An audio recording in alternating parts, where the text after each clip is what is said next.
full circle for me is about interiority and exteriority. How we think as individuals and how we relate to the outside world.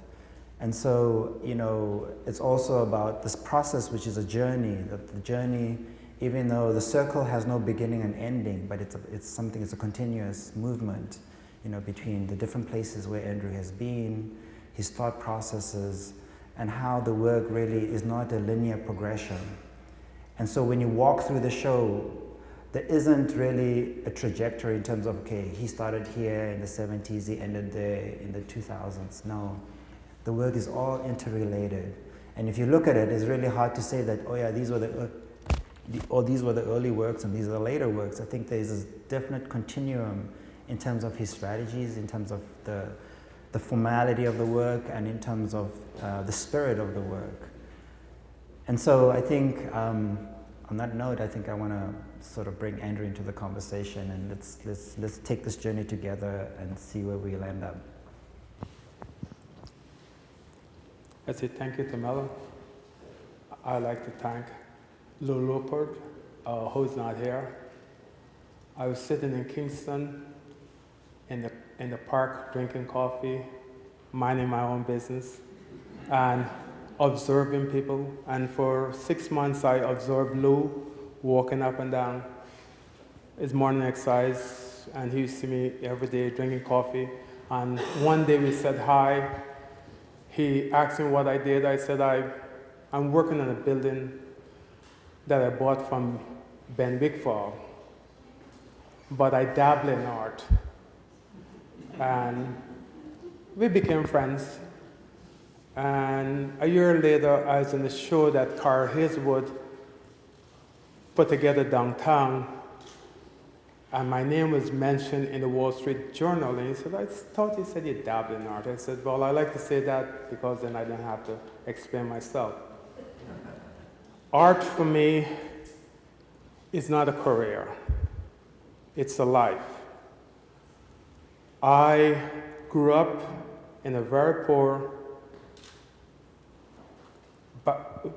home, but my mom always said to look at a glass of half full instead of half empty.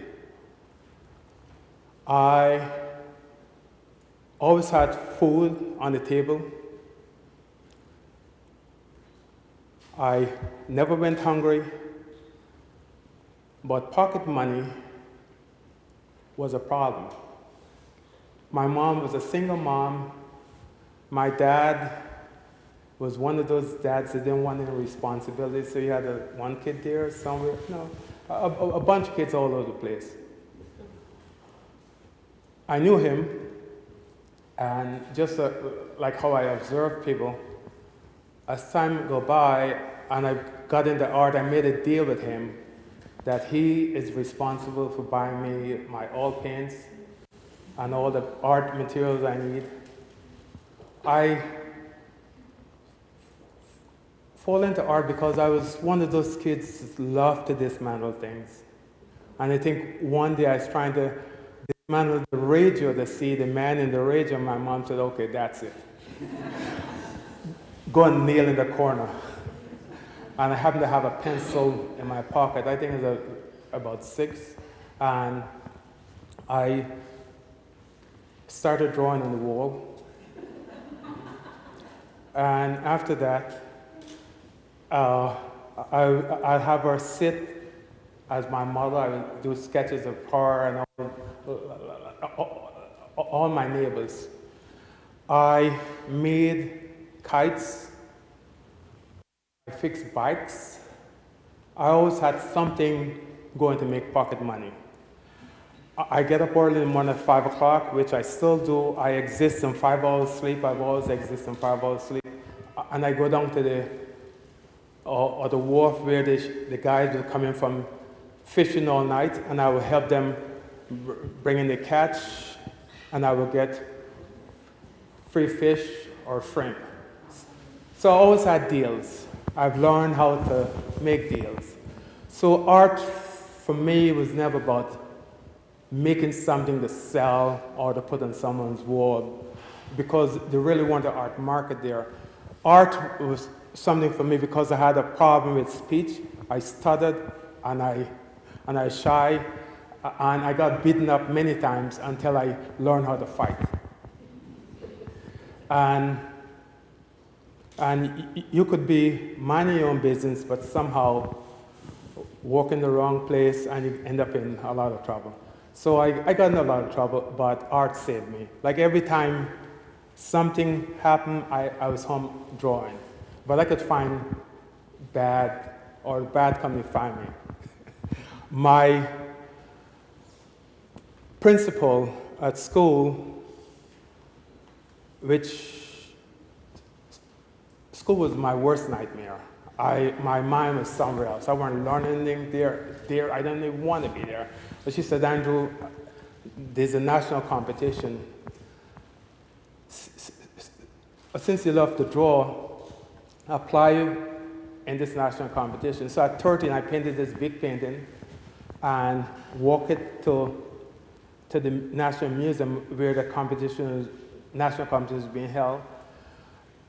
For the competition was all grown men. I was a kid. Mr. Burroughs happened to be on the panel, saw the work. I didn't get accepted in competition, but he sent a note to my school asking me to come and see him. Guyana, there's two classes, there's rich and poor. And he taught us at a very high-end all-boys school in Queens College. So after my regular school, I went up to see him. And he said, there's some talent there. I would like you to come and work with me every day after school. And he said, I could see something there. We would talk about art history, we talk about different movements, but I don't want you to spend any time writing about it. I feel there's a special talent there that you could succeed as an artist, and I wanted to do it, and by 19 to leave Guyana. So I would take the bus to Queens College to arts class after my regular school, and then at times I walk back home at night, or so he gave me his bicycle so I could go and ride him backward and forward. I told my art principal, art missus, that I was going to drop out of school, so she said, that's the best thing, just go and do. That's what you have to do. Burroughs' training was he was very hard, and once he saw that I was passionate about it, then things became easy. I always wanted to paint, and he said, you have to learn the basics, drawing, painting. So for 6 months, I remember he had me drawing. Every day I had to draw a circle freehand. And I hated it. And then he would send me out to observe the marketplace. Then I had to go back and compose a painting, a watercolor painting of a market scene. Then he would tear it apart and said, oh, these women didn't look like if they're in the market, they look like if they're in a church. Go back again and look at how people stand. So that was where my training of looking and observing and knowing. My eyesight was very good, so I could look down the street and I know if something going on there to either cross the street, or if I want to get involved in it, I keep going. So I learned about art history. I have a very large library in my place because I've looked at everything, but my whole interest is not to make a painting to hang in someone's house. I'm interested in breaking new grounds. I'm not interested in what's hot, what's popular. I hope one day, when I'm long gone, some kid would see it and say, oh, he did it, I'm going to do it better than him. During these paintings in Montreal, Phaedra,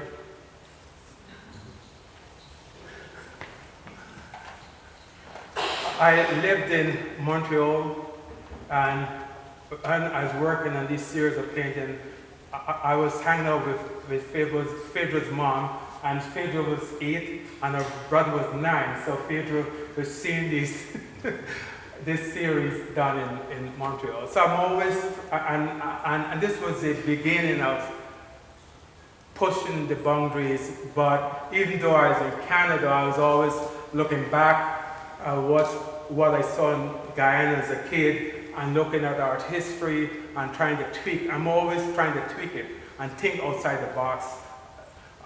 Like I know about the Russian constructivist, I know every movement, I've learned about it, but then I have to move on and do my own thing. I'm not trying to be popular. In fact, I would prefer not to be at my openings. I would like to put the work out and just lie low.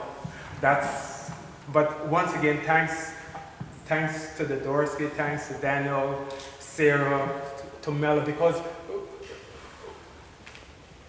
when he sent me an email, I got it one morning about 2 in the morning. I looked at it. I sent him these images, and he chose that. I said, "Oh no, I really don't want to do that." But I didn't tell him. I figured, Andrew, just let it be, and it's the best thing that ever.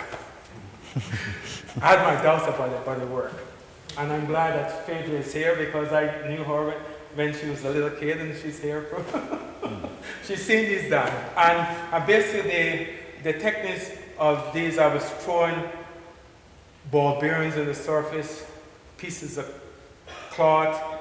I did a drawing, I taped it with liquid mass, and then I threw things on the surface and sprayed. I started with a light color, then a darker, and then peel it.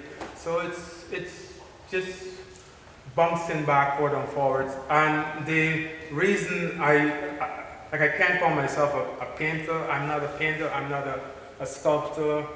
I'm an artist where I'm just building things or drawing. And even when I do the freehand drawing, it's free, but there's a structural element. And there's no pre-sketching. You just let it be. So if there's any questions you need to ask, I'll be happy to. Okay, maybe. There's one thing I must say. In Guyana, there's 6 races: Blacks, East Indian, Chinese, Portuguese, Europeans, and the Native Indians. I was very lucky to grow up in that country because I never had to deal with race. I got to Canada, and I found out very quickly that I was a black man. One night I was walking, got arrested, thrown in jail, ended up in the lineup.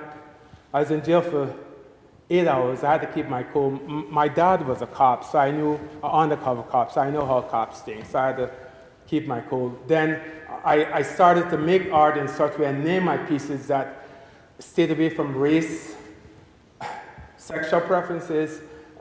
My heroes are women. Some could be men.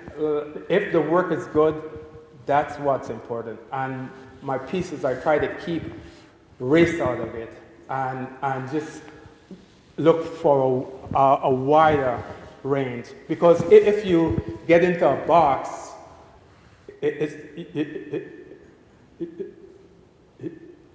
your mind can only shut down.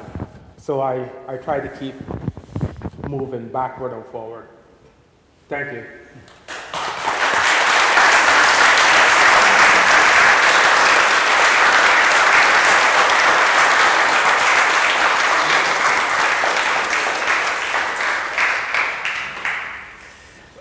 There's something that seems to be a consistent, consistent tendency in terms of thinking about each piece that you make. For instance, we're standing in the middle of the room and we have this piece called Flight Kite, I think it is. Yes. But what is kind of interesting is that a kite is something that always, you view from above. It flies in the sky, and you're viewing it from above, and And here we're in a situation where the kite is actually laying low, flat, slightly elevated, you know. So the question I have is these ideas, even though the inspiration comes from the kite building experience, but there's this sort of very interesting subversion that takes place in terms of thinking about the subject, but as well as the formality in terms of approaching the material. So we're looking downwards rather than upwards on the kite. You know, the ropes are not there. They seem to create this very sort of net on the ceiling, which I think for me what was most interesting was that it echoes when you look at all the other works in terms of all the line drawing. So they become lines of demarcation, but they also become lines that actually occupy a space in terms of becoming a new labyrinth that sort of covers part of the ceiling. So there's always this dialogue between, you know, looking at or working on a two-dimensional surface and then pushing it into a much more three-dimensional. I think there's always this tension that you have in your work. Maybe you can speak a little bit more about how you think about two-dimensionality and three-dimension. There's this sense that you always want to push the work to kind of move outside of its own skin. Well, these pieces are the beginning of moving away from using actual paints and start doing structure. But the reason I made these pieces and hung them on the floor at the time, just looking at art history, Jackson Pollock made all his paintings on the floor and then he hung it on the wall. Larry Poons was pouring on the floor during the color field in the 70s and then he hung it on the wall. Sam Gilliam took painting off the stretcher and draped it from the ceiling. I painted these on the floor on a prop, and I decided, well, since I made them on the floor, maybe I should slightly have them touching the floor and extended the lines out of the drawing into actual space. And when I thought about that, the kites came into, my days of kite flying came into play. I made kites, I sew kites, I would put kites up in the, according to the, if there's a windy day, I would put a kite up in the air and leave it up in the air all night. And the kite had a loop, a loop on it with a tongue, and that tongue would make noise. It would sing. So to get these kites back home, I had to navigate using a stick and throwing it over these live electric lines. And once I got back to my house, I would tie it off to the porch. The kite would be maybe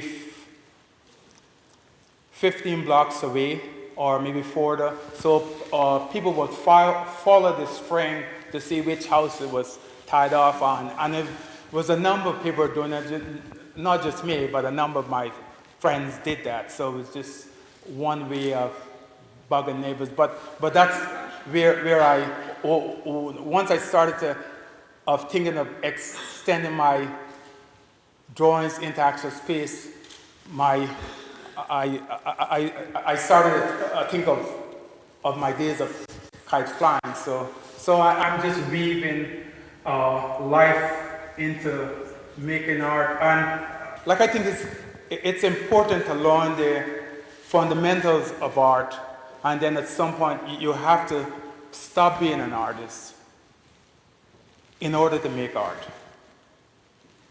And I mean, if I was concerned about the latest trend or concerned about what's hot in the market, then wouldn't be making art. I have to find something that I could use. So I took I took painting, dismantled painting, and started using the ingredients of painting, which is line, plane, volume, mass, and I figured I could. That would give me a lot of room to dance around, and I'm still exploring. I go backward and forward. So that's what that's about. So, for instance, if we talk about this piece in Flight, Yeah. there's also this very interesting idea of seriality that sort of appears in your work. That you work, it's very rare that you see one piece that's unique in terms of its own self, but there's always this repetition that is involved in the process of your work. So here in Flight, we have these very sort of kind of odd shape pieces of wood. Again, the question of materiality is a very important element, I know, in your work. So could you maybe elaborate a little bit about how, in this instance of In Flight, there is the bending of the wood, there's the shadows, there's the line, not only the line on the wood, but the actual physical line that's draped. And there's also an engineering that occurs in terms of how you present these works. Can you maybe elaborate a little bit about that? Well, I'm always concerned about storage, and I think making art is about storage. And you are your biggest fan, so you have to figure out a way to make these pieces and a way to protect them. So it started with the bamboo piece that came out after the paintings, and that piece, or the reason I would always keep that piece and never sell it, because I'm always using the things I thought about and experiment. I'm using it. So I make something that could be break down and flatten out. And these works here, it's a flat piece of bending plywood from Italy. And the plywood, I gesso it about 8 times and sand it, and I give it a sort of flex. And I could draw, and I use the tensile structure approach, where the tension working off of a block of wood. In construction, I've done a lot of work in construction, and at times we make blocks to rig things or to set up. So I took the idea from my rigging experience in construction and simplified a block. And basically it's a block on the wall. And the veil structure and the curtain structure came about when I moved into Kingston. My works were in storage, and I told myself that I'm not going to build anything unless someone give me money to build it. I've done all the building. I have enough work built. I don't have to build anything anymore. And now I'm Tumelo to my studio, and I show them the works on paper.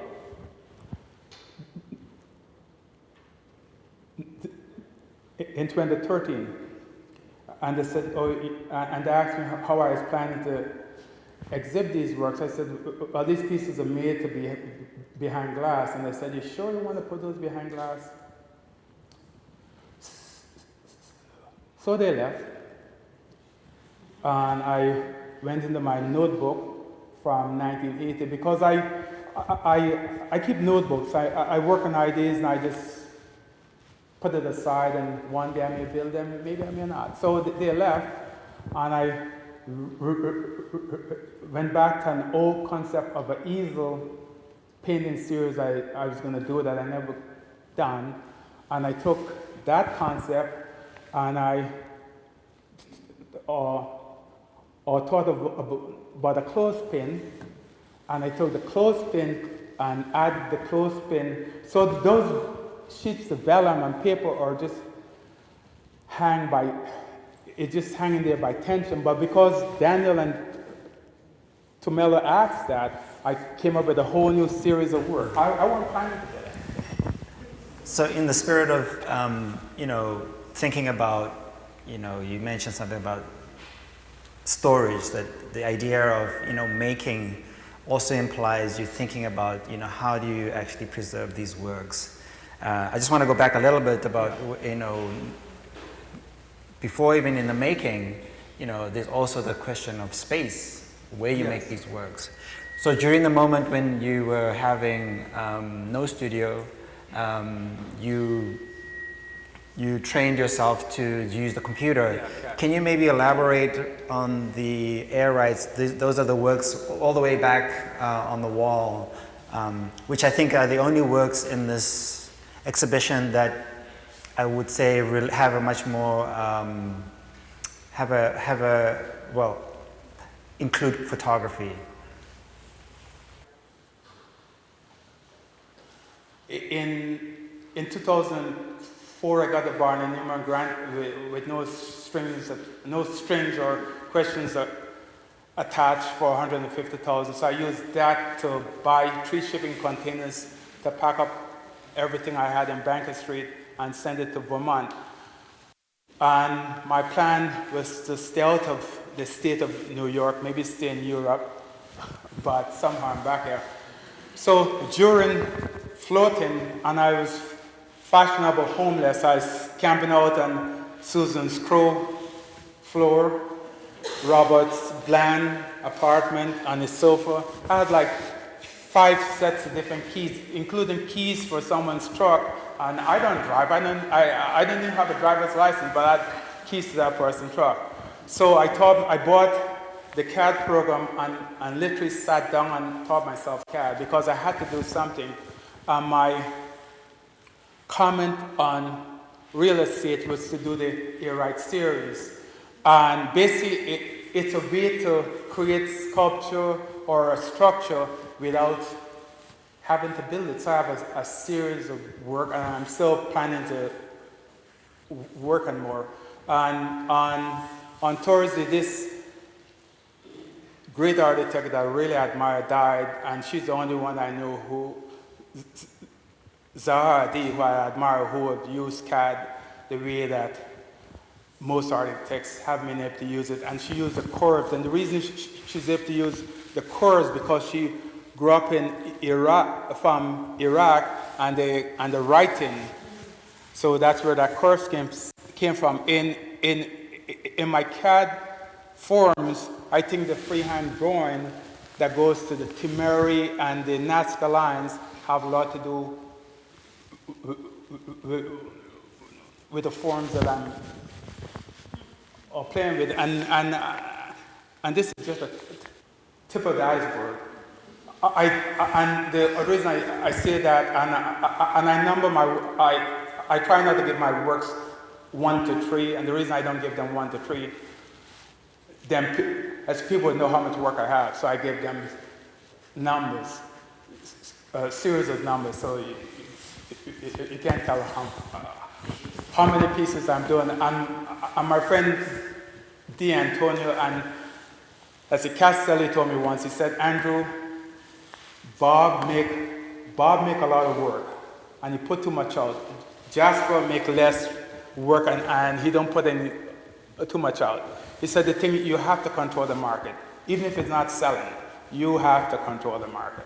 So I make the work, I store it, I protect it, and how this show came about, it was just by chance.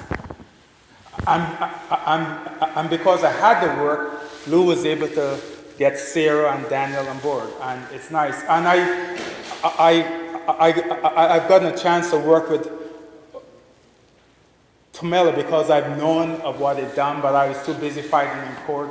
And then I went to Europe. I said, well, maybe one of these days it may happen, and it did. we'll open it up for a few questions. If people have questions for Andrew or myself, we'd be happy to respond.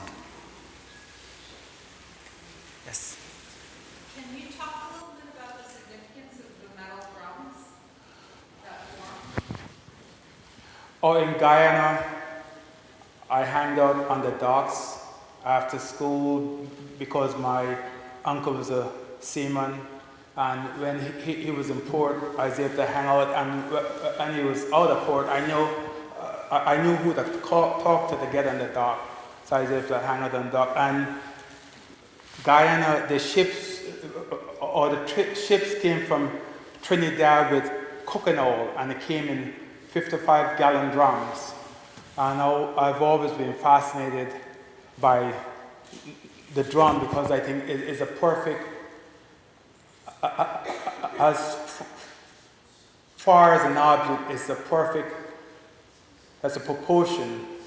And I thought doing a drawing on the drum would also be a comment on the found object. I wanted to make a comment on the found object, to take the found object and transform it. And that's why I call those my industrial pottery, because I took something that's universal, as people use them for cooking, they use it for making music instruments, or take them apart and make roofs in Guyana for shanties and shacks. So I thought I should do a series. Most of the work in steel was done between 1994 and 2004, or 10 years. I was working in construction and had my space was 8,000 square feet, so I was able to set up works. This is the first time that this body of work is being shown. It was never shown because I just had the kind of space to set up my own gallery, and just people who I invited in got a chance to see that.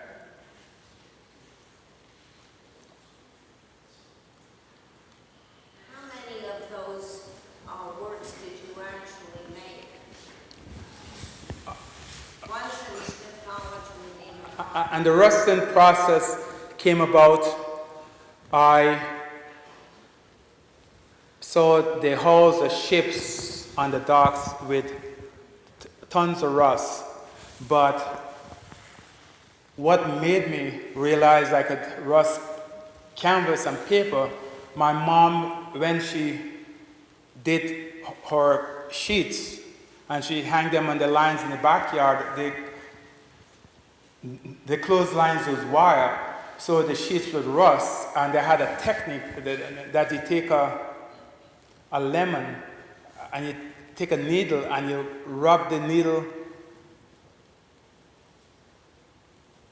in the lemon, and then if you put it on that spot, the rust would transfer from the sheet to the needle. So I started thinking, oh, maybe I could rust paper.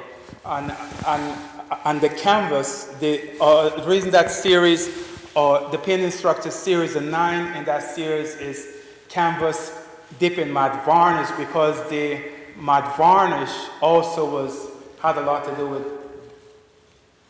people washing clothes at home, and then they made this starch, and they dip it in starch, and then they leave it in the grass to dry, and it got so stiff that you could literally or stand it up. So once I started using acrylic varnish, I had a special breathing system, and I would dip these canvas pieces in varnish, and then I would stretch it out on the board, and once it dry, I pulled it up. So that's how the show at the Nassau County Museum, that series, was done. The piece at the Silver Seaman property, the same thing. And this piece is all using common, everyday techniques. I think we have time for one more question. And yes. And in Peru, the line drawings.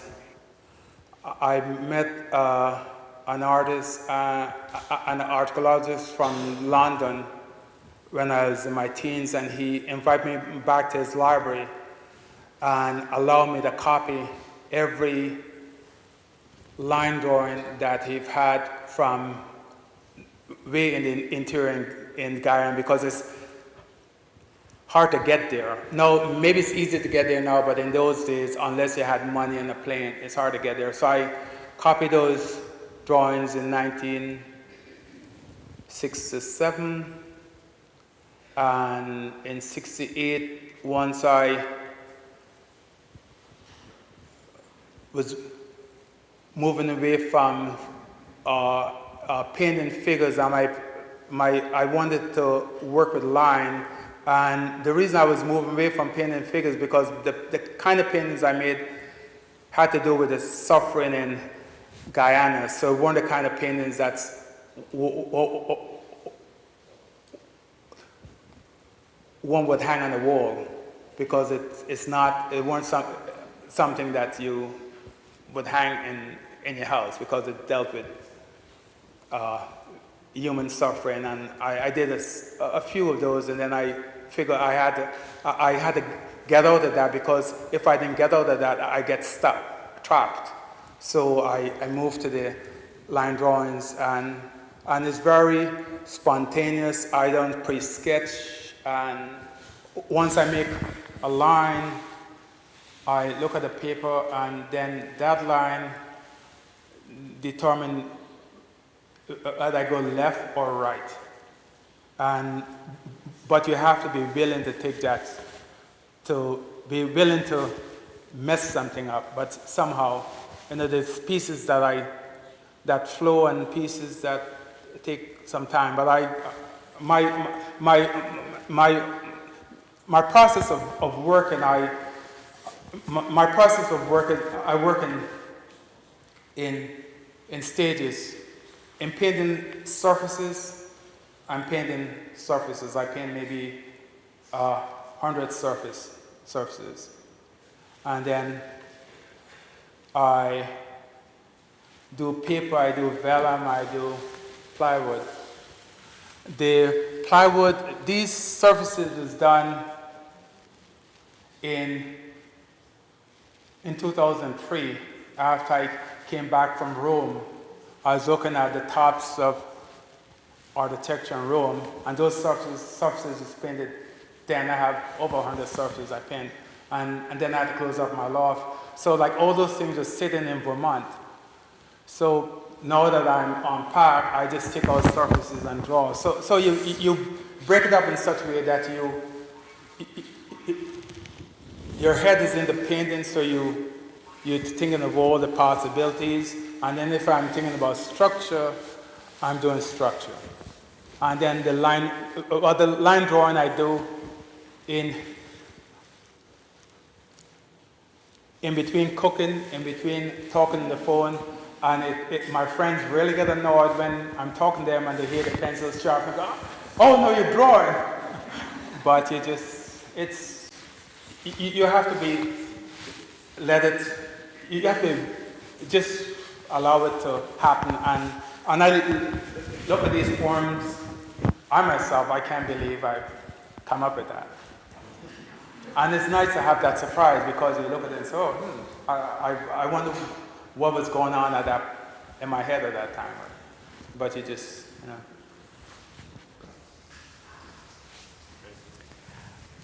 Well, thank you, everybody, and thank you, Andrew.